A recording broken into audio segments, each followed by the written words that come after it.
Okay, good afternoon once again. Can everybody see my screen? Can everybody see my presentation? Hello? Okay, thank you so much. So let's start. Okay, thank you so much. So let's start with our laboratory statistics. So, laboratory statistics, as we was mentioning a while back, okay, that quality is no longer just a subjective criteria. We don't use subjective criteria anymore, but rather we have objective criteria, factual criteria, which are based on statistics, which are based on numbers. So for this afternoon, our goal is for you to be able to define the important terms in laboratory statistics. Um, Secondly, for you to be able to differentiate descriptive statistics from inferential statistics. So, when to use such and when not to use your inferential. In addition to that, for you to be able to explain the importance of statistics in quality assurance, and of course, for you to be able to calculate the reference interval using parametric and non-parametric statistics. So, the latter two, okay, especially the latter two would actually be part of our discussion for next meeting. I guess you don't have the PowerPoint for this yet. I'll be sending a copy for you naman. So for the reading guide, we will be making use Bishop chapter 3, pages 72 to 86, and then the chapter 9 of your Henrys, your Macpherson and Pincus. So let's get started. So for today, we'll be discussing basic terms and statistics, and then we'll go to the statistics, of course, which are your descriptive and your comparative. The methods of validation and process control will come after, will be next week already. That's one I'm sure in the next week na. So, basic terms in laboratory statistics. First is your variable. So, variable, these are the things that we count. Okay, these are the things that we measure or otherwise we delineate inside your laboratory. So, your variable can either be of three scale. Okay, they can be nominal, they can be ordinal, or they can also be interval scales. So, what are the difference between these three variables? Again, when we say variable, these are the things that we are measuring, counting inside the laboratory. So we say that a variable is actually nominal, okay, if that particular variable can only take on a limited number of values, which we call categories or characters. So they can only be these are variables, okay, that are only limited. So take for example, example of nominal variables are gender, okay. So is it male, female, or non-binary, whatever you want to add to that. Risk factors, are they a smoker or non-smoker? What else? Are they a drinker or non-drinker? So in a nutshell, 'di ba, when we're talking about nominal scales, these are variables that are just limited, okay? So meaning limited to their categories and their characters. Unlike your ordinal, okay? What are ordinal? When we talk about ordinal scale, ordinal scale is where the variable takes on a specific value that have an inherent order, okay, or magnitude, but without equivalent distances between categories. So what do we mean by this? Okay, these are specific values that has magnitude alongside with it. Okay, so an example of this are what? An example of this are take for example, in taking your protein, the levels of your protein in your urine. Okay, the levels of your protein in your urine. So you can say it is trace, the plus one, the plus two, the plus three, or the plus four. So what we're trying to say here, okay, what we're trying to say here is that isn't it you did your urinal, have did you perform urinalysis in your AUB, in your anatomy and physiology? Did you perform urinalysis? No? Wala ba? So Like for example, in your ano no, in your ordinal scale, we have a way of measuring protein inside your urine. So we cannot we don't have a measure of their exact value, but what we have are ordinal scale. So take for example, example natin here would also be take for example yung ano, yung yung mga yung Richter scale during your during your earthquake. Okay? During your earthquake. So you would be able, okay? Okay.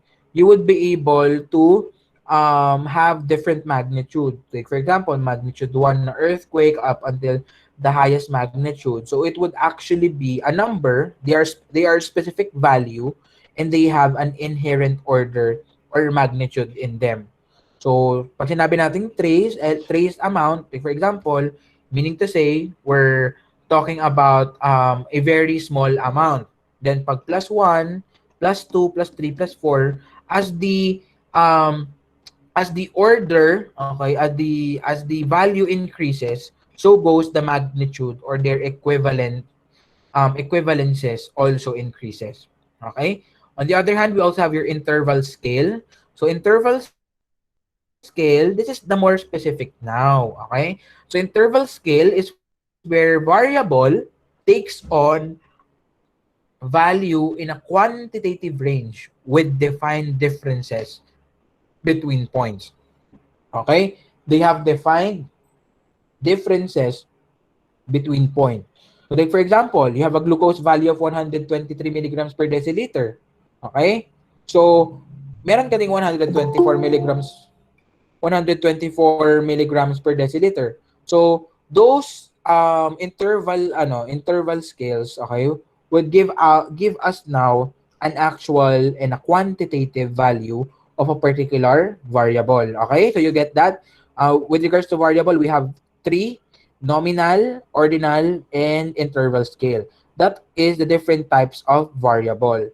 Now, this variable can also be classified according to their relationships. Okay? And we have now your independent and your dependent variable. Okay? Your independent variable, these are already determined and so is not influenced now by other factors such as your age, your gender, your temperature, and even your time. What about your dependent variable? Dependent variable are those things that might change in response to the independent variable. Take for example, this is blood glucose concentration. This is dependent to what? Your age. Sometimes, yes, it could also be dependent in your gender. It can even be dependent on the food intake that you have.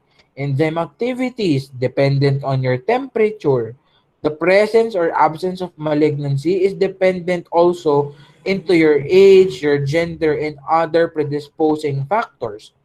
So, in your variable can be independent again and can also be dependent. Question: where can in the scale, okay, in your x and y axis, where can I see my independent variable? Is it in the x or in the y? X axis or y axis? Your independent can be seen in what? X or Y? X or Y? Sabi nila, in the x-axis. Okay, in the x-axis, correct. Your x-axis is also known as what?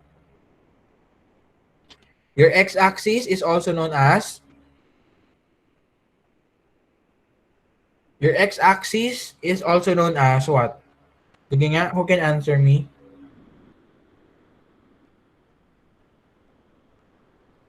Who can answer? X-axis is also known as? Okay, I'm sharing my screen na. Okay, may sumagot. Tingnan natin. X-axis daw ay what? Wala namang sumagot. Looks like guys vertical line. Tama naman, vertical line. But I'm looking for the term. Okay? Like for example, this is your y-axis, this is your x-axis. Okay? Your x-axis is where your independent variable is. Okay? So meaning to say, if my x-axis is the independent, my y-axis already is your dependent. Okay? Dependent variable. Your x-axis, ladies and gentlemen, is also known as your abscissa.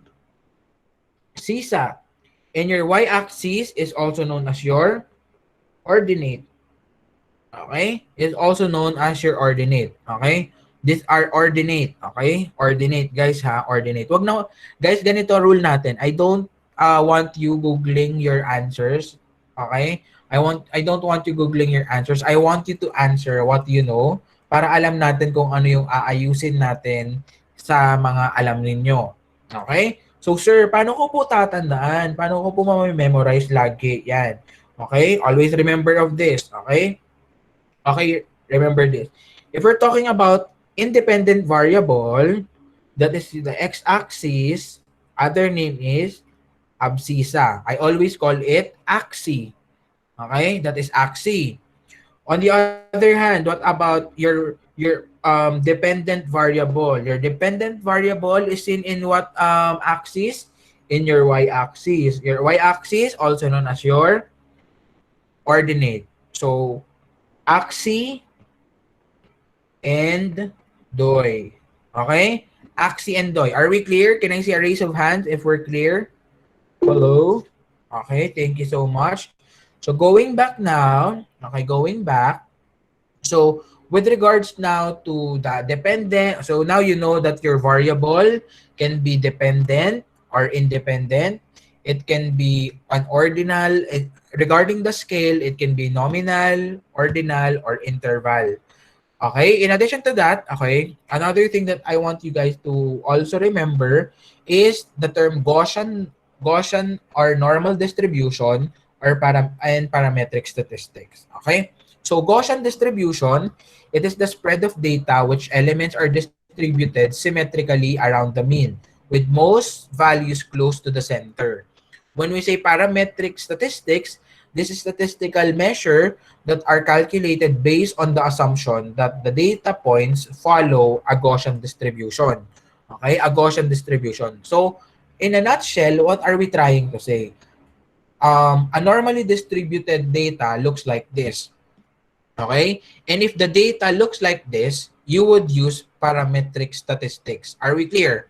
If the data are normally distributed, what we're using will be what? What we're going to use in the laboratory would be your parametric statistic. This is an introduction of our next discussion for next meeting na ha. So again ha, let me remind everybody. I hope everybody is following. So I hope everybody was able to follow. Again, okay, moving forward, sabi natin, if it is a normally distributed data, okay, they are normally distributed, okay? Normally distributed, what we are going to follow will be the parametric statistic, okay? Parametric stat. If it is not normally distributed, okay, another term for this is a Gaussian, okay, Gaussian distribution. Okay, what about the other? If the other one would mean what? The opposite. They are not normally distributed. What other term can I use? Not normally distributed. They are also say for example skewed. Okay? Ito ha, skewed. Not normal, non-Gaussian, okay? Non-Gaussian. So what do we mean by that? What we're gonna use is the non-parametric statistic. Okay? Are we clear so far? Can I see a raise of hand if we're clear? Hello? Are we clear? So if it is normally distributed, we're gonna use parametric. If it is not normal, if it is skewed, we're gonna use the non-parametric. Okay? We're gonna use the non-parametric data. And of course, I want you to remember that a normally distributed data, okay? A normally distributed data, such as the one on this on on your PowerPoint right now is of course, if this is the mean, okay, if this is the mean, you have your 1 SD, your plus minus 2 SD, and you also have your plus minus 3 SD. Okay? And what does those number represent? Okay? This represent that in 1 SD, okay, the value are within 68.2%. Okay? This is 95.5, this is 99.7%. So if I'm gonna go back and show you the PowerPoint, this is how it looks like. Okay? This is how it looks like, guys. Okay, can everybody see the screen now? So that is this one from negative SD, 1 SD from negative 1 plus 1 SD, that is 68.2%. Okay, it represents 68.2% of the data. And when we are talking about 95.5%, we're talking about 2 SD.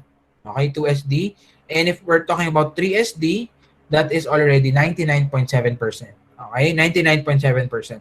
I want you to remember this because in the coming days, okay, it will be a very important foundation for reference interval.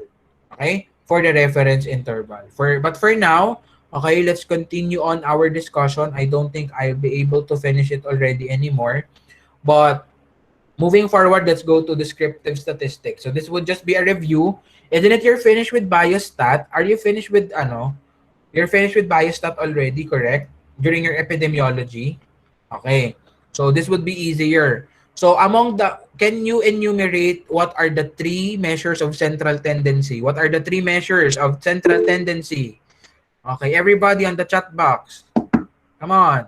Mean, median mode. What else? May iba mean lang. Okay. What about the others? Mean, median mode. Okay. Among those three, okay, I want to see somebody raising hand. Among those three, which is the most commonly used, okay, which is the most commonly used central tendency? Okay, may sumagot na. Okay, tutuloy ko yung tanong ha. For skewed or for skewed samples, for skewed data. Sobreviñas. Among those three, which is the most commonly used for skewed sample? Valawis.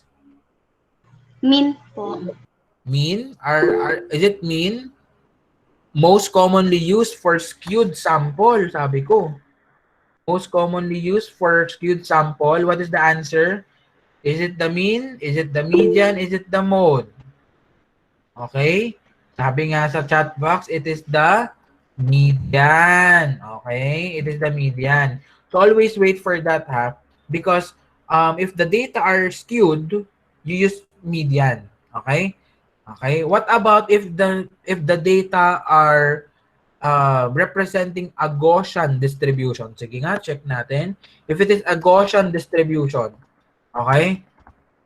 If it is a Gaussian distribution, what will I use? Is it the mean, the median, or the mode? Mean, median, mode. Okay, wala na pong sumasagot sa akin. If it is a Gaussian, okay, ay may sumagot na ibang sagot. May sumagot ng mode, may sumagot ng mean. The correct answer is your mean. Okay? It is your mean. Okay? Always remember that. When we say Gaussian, when we say normally distributed, okay, when we say normally distributed, we use mean. Okay, now, I want somebody to explain to me, why are we using mean if it is normally distributed? And most importantly, why can we not use mean if the data are skewed?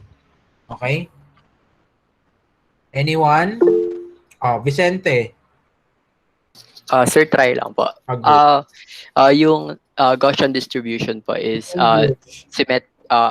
in Gaussian distribution, the mean the Gaussian distribution is symmetrically equal to each other. So we can find the mean in the middle of the bell curve. And then while in skewed distribution, we can find we use median because median is in the center and ayun po. Okay, question Alexis. Why can I not use the ano? Why is the mean not very much useful if the data are skewed? In skewed distribution po, it is not symmetrically distributed po. Okay. Kasi po ordinal data for skewed. Okay. So this is how it looks like. We can also have an interval scale, an interval data that are actually skewed. Okay. We can have such data. Okay. Let me show. I don't know if I have it already on this part of the PowerPoint. But take for example, this data kasi, take for example, 1, 2, 3, 4, 5, 1, 2, 3, 4, 5, 6, these are normally distributed. Okay? Technically, it will be normally distributed. We say it's skewed pag meron tayo, if we have a value that is an outlier. Take for example, the sample I am giving you on the chat box. If it is 1, 2, 3, 4, 5, 6, I can use mean to look for the average. But if I am using, if I have this kind of data on the second half, the 1, 2, 3, 4, 5, 6, 100, we have an outlier there. Your 100 is an outlier. So you need to use the median to calculate the central tendency. What about if the data are, in what condition will you be using your mode? In what condition will I be using my mode? Your mode can only be used in what condition?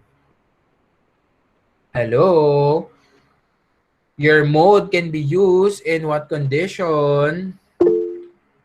Nominal. I'm not talking about the scale. I'm not talking about the scale of the data. When can you use your mode? Aside from it being in the nominal, but aside from that, when we're talking about the distribution, when we're talking about the distribution of data, if normally distributed is for the mean, if your median is for your skewed data, what about your mode? Your mode are for what?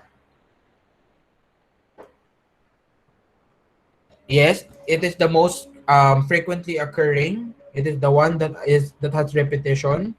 But more importantly, how can I? When will you use your? When will you use it? For yes, for central tendency. Yeah, for central tendency. When will you use it?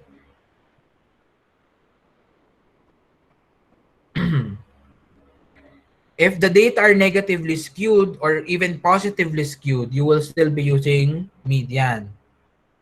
Sabi ni, when no order but are just label. Okay, so this is how it looks like, guys.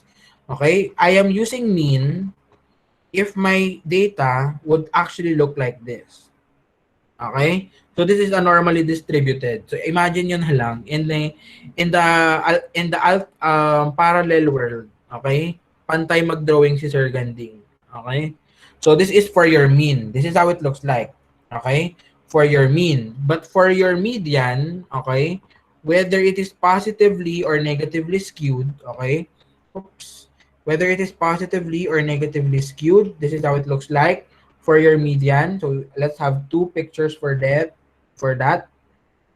So here, this is a negatively skewed. Okay, so take for example, yan, may skewed dyan.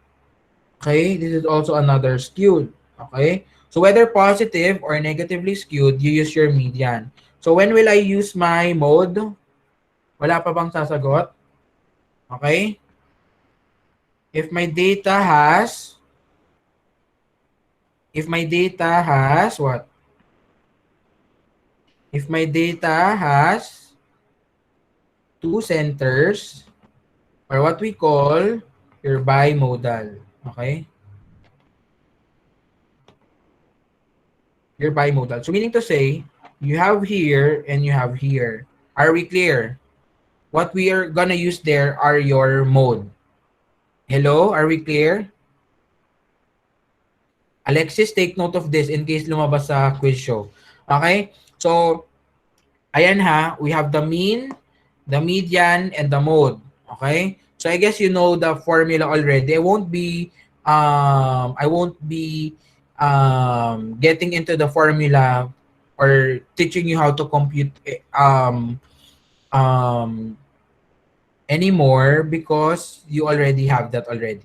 So let's just have a quick review. So the mean, median, mode are the measure of your central tendency. What about your standard deviation, your coefficient of variation, and your variance? What do we call them collectively? Those three are what? If your mean, median, mode are measure of central tendency, your variance, your standard deviation, coefficient of variation, those are what? Measures of, those three are measures of what? Okay, para magising. Measure of dispersion or your spread. Okay? Measure of dispersion or your spread.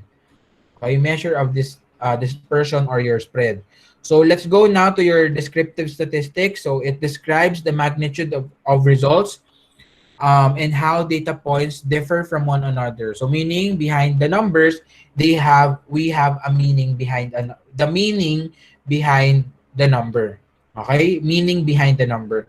So in central tendency, as a measure of how far apart they are dispersed from one another. Okay, so we have the mean, median, mode. The mean is the most common, specifically when the value are normally distributed. So you just get the sum of all the values divide it by the total number of data points. The median or the middle is actually used when the data are skewed, so its calculation will not be affected by what your outliers.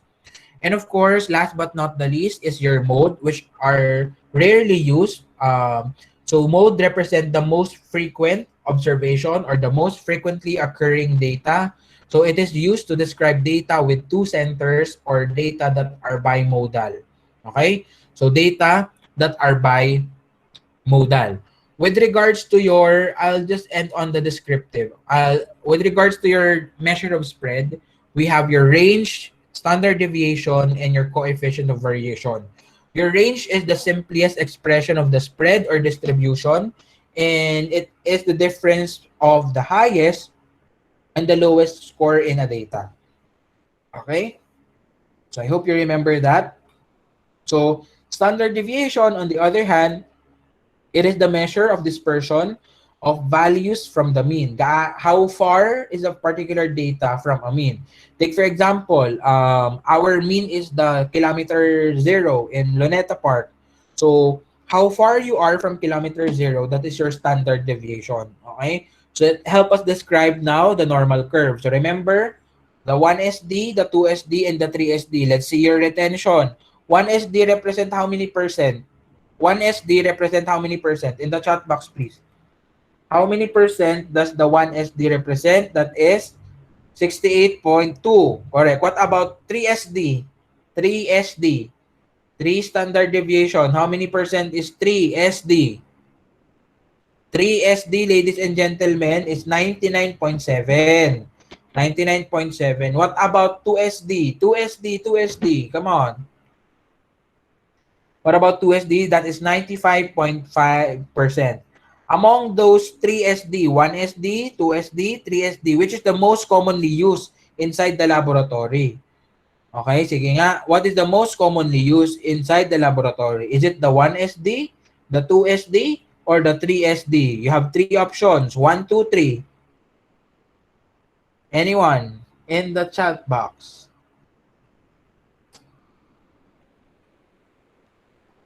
Okay, nobody's answering. What is the 3SD daw, sabi ni Josiah. Ni Refumanta, 3SD. Sabi ni Daryl John Custodio, 2SD. Okay? So, Daryl John Custodio, you're the one and the only one whose answer is different. Daryl, can you unmute your mic and explain why? To get later si Sam. Daryl, why 2SD? What feelings? Daryl.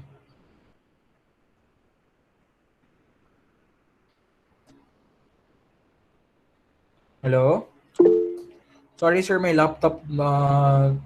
Okay. Oh, Sam, ulang. Daphne.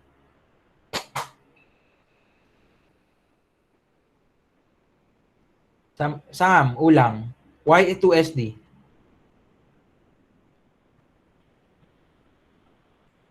Hello? Dali na, 3:26 na. Hello, Sam? Can you hear me?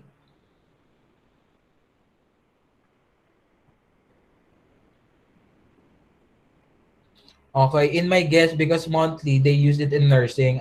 So I'm not sure po. Daryl, are you transferring from nursing? Okay. So the answer is actually 2SD. The correct answer is 2SD. Why 2SD? Because 2SD represents that means that 95% are within the 95% are within the acceptable limit, and only 5% are outside the limit, meaning to say only 5% are errors. Okay?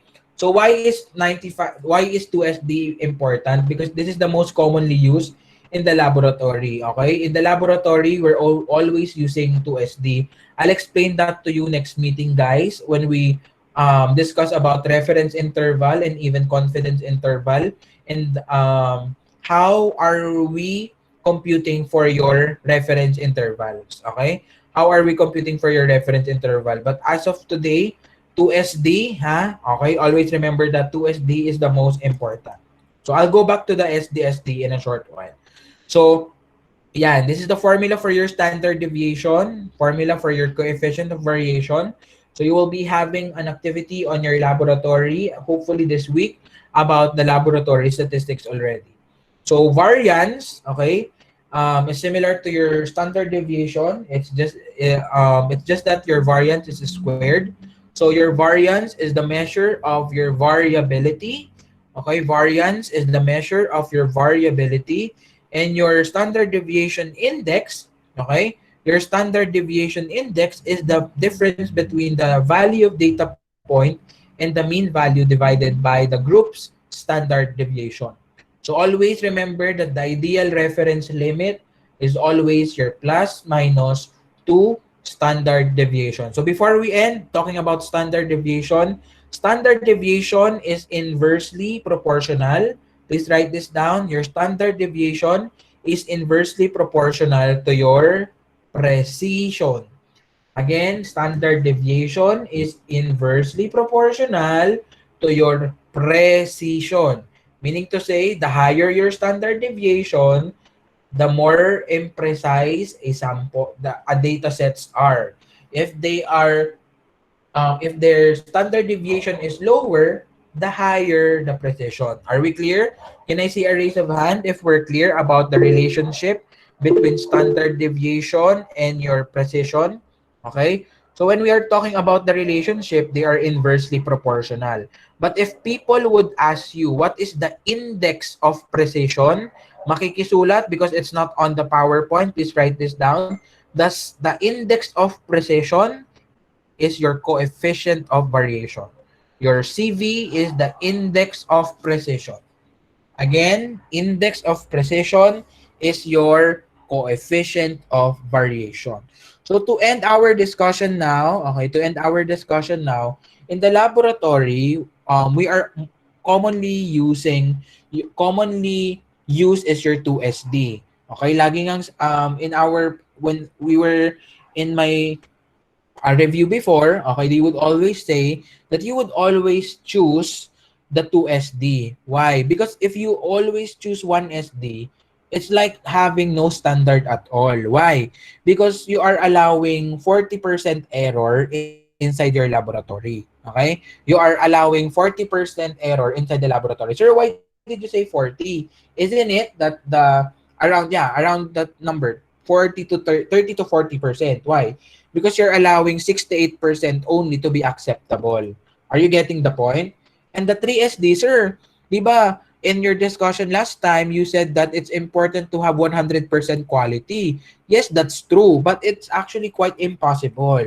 Okay, there will always be errors inside the laboratory. So if you are a 3SD, 99.7%, you only allow approximately 1% error. Okay? And that's impossible to happen. So meaning to say, time will come that you will never even release a result because you can never have a 100% um 100% 100% um acceptable data. There would always be outliers, okay? There would always be errors, okay? So the ideal is 2SD, which is 95.5% or approximately just 95%, okay? So we are allowing 2SD. So 95%, meaning to say you allow 95% and only 5% errors to happen. Okay? So in short, okay, it is the compromise that is best to choose. Why? Because you are choosing majority that are acceptable but still allowing some room for errors which can be room for improvement inside the laboratory. Okay? And also in choosing your partner in life, don't become a 1SD person because if you are a 1SD person, anyone who texts you, who talks to you is like your Mr. Right, the icing sa ibabaw ng cupcake mo, sabi nga ni Kim Chu. Okay? On the other hand, if you're a 3SD, okay, if you're a 3SD, you would no longer have somebody with you because your standards are so high, okay? Your standards are so high and you are telling yourself you cannot go out of the classroom until everything is perfect.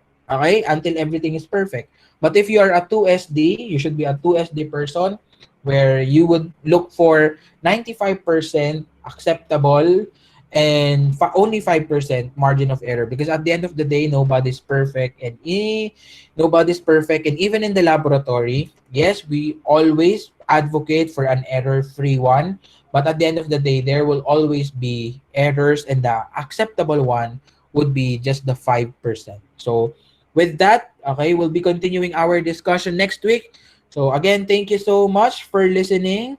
So if you have any questions or clarification, you can now post that on our